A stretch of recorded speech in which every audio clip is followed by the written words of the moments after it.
Hey guys, got some good news for you. Ford has made some quiet changes that I've picked up.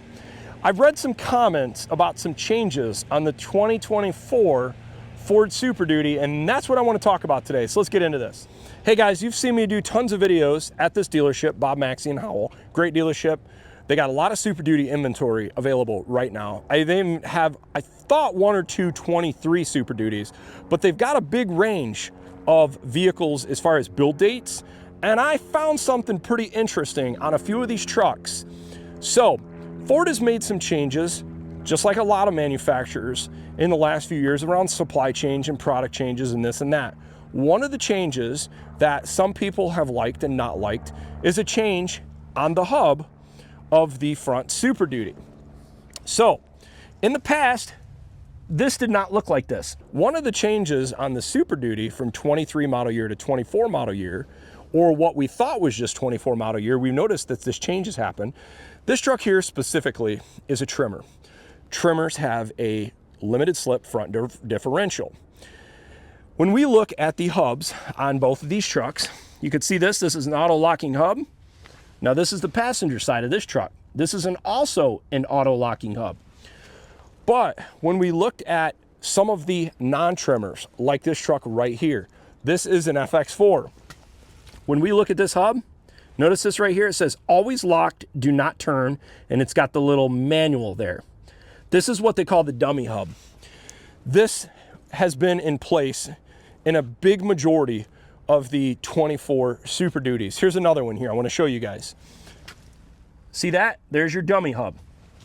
Okay, so if you're not familiar, Ford has been running auto locking hubs in the Super Duty for, gosh, 20, 30 years. I even think before it was Super Duty, F250, 350, you could engage these hubs one of two ways, through the vacuum line, which is auto, but if your vacuum system fails, Ford gave you the redundant feature of manually locking in the hubs. A lot of manufacturers used to do this. Ford, Jeep, Ram, Toyota, everybody used to do this, but they've gotten away from it. Trucks like the F-150, they don't have an auto locking and manual locking hub anymore. You notice there's no, hub that's selectable on the outside. It's all inside. They use what I believe is called an IWE. It's all managed by vacuum or electric actuation. So you don't have the redundancy on the F-150, but Ford knows the people that buy Super Duties are working these trucks and they want to have redundant features in case the system fails. When they came out with the new generation truck, it had, in 2023, the redundant hub per side had a auto locking and manual locking on both sides of the truck. And I'm going to show you this right now to prove it. This truck right here is a 2023. Look at, here's the driver's side hub. See auto locking? Passenger side hub. Look at that, auto locking. Just to show you, this is a 2023. So in this 2023, it has both functional manual and auto locking hub. But then they made the change in 2024 model year to the dummy hub. Some people didn't like this idea. I actually see pros and cons to it. One of the pros to it is that you don't have to worry about a vacuum actuator failing on this side. So when you select the four-wheel drive, instead of there being two moving components, this hub and that hub, you only have just this hub that needs to engage for the four-wheel drive system to work. So that's kind of cool. It's one less thing to potentially fail. But then it potentially brings in other variables. As an example, in this system, when your truck is in two-wheel drive going down the road, this axle shaft is actually fully rotating all the time. That means your U-joint's moving. That means your front differential's moving. That also means your U-joint and drive shaft going to the transfer case is moving. Whereas this truck, when it's in two-wheel drive, that front diff axle is fully disconnected. So you have both axle ends fully free, U-joint fully free, transfer case fully free, front differential fully free. Some people did not like that Ford went to this dummy hub on the passenger side. Well, I have some good news for you guys. Ford has brought it back. And I think this is I'm assuming they're kind of trying to do this sort of quietly, or I don't know why they did this. Maybe they had a supplier issue and they had to get rid of this for a short period of time. But this truck right here, I want you guys to look at this. Auto locking hub, 2024, but the build date is November of 2024. So from what I can gather, somewhere around late October, early November, these trucks went back to the manual auto locking hub on both sides of the truck. I've went through every one of these trucks looking at the inventory, and I've seen late September build trucks that still have the dummy hub. Let's see what this one is. 2024, late September, dummy hub. Now, for guys that are Tremor buyers, this is outside the scope of your worry because Tremor has had the auto locking hub the entire time. They never went to the dummy hub. This is only specific to non-Tremor models. As an example, here's this Mac Daddy Limited Super Duty 2024. This thing is sweet. F350, high output diesel, pretty maxed out. Just for perspective, look at the price on this, guys. $104,000. Build date, October 31st. What do we got for locking hubs? It's got an auto locking hub.